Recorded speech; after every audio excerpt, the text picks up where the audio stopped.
শাশুড়িদেরও বোঝা উচিত যে বৌমাদের একটা করে ভালো গুণ অবশ্যই আছে, আর বৌমাদেরও বোঝা উচিত যে শাশুড়িদেরও একটা করে ভালো গুণ আছে।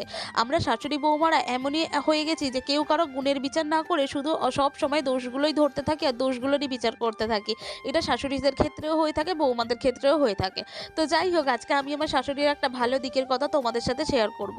তো উনি খুব ঝটপট করে রান্না করতে পারে, এটা আমি কোনো দিনই অগ্রাহ্য করতে পারবো না, কারণ এই গুণটা ওনার মধ্যে আছে। আমি যে রান্নাটা 1 ঘন্টায় করব, উনি সেই রান্নাটা আধ ঘন্টায় সুন্দরভাবে করে ছেড়ে দেবে। এই গুণটা ভীষণভাবে ওনার আছে। হ্যাঁ, তবে আমাকেও যদি নিয়মিত রান্না করতে দেওয়া হয়, হয়তো সেই গুণটা ওনার থেকে আমি পেলেও পেতে পারি, ওনাকে যদি আমি ফলো করি।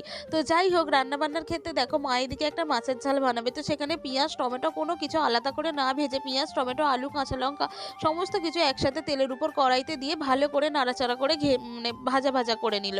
আর তারপরে নুন হলুদ ভালো করে দিয়ে একটু কষিয়ে নিয়ে তারপর এত সুন্দর একটা মানে মাছের কালিয়া রান্না করে ফেলবে, যেটা সত্যি দারুণ হয়।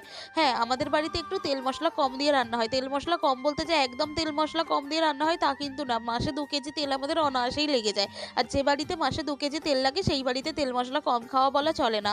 এখন জ্বর হলেও যদি ডাক্তারখানায় যাওয়া হয় তাহলে ডাক্তাররা বলে তেল মশলা কম খান।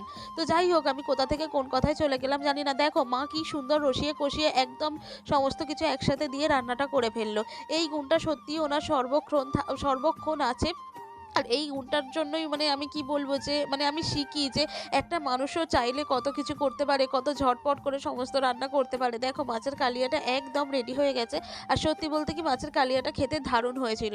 তাই বলি, শাশুড়ি আর বৌমা দুজনেরা যদি এই যুগের নিয়মে না চলে, দুজনে দুজনের গুণগুলো বিচার করতে থাকে, জীবন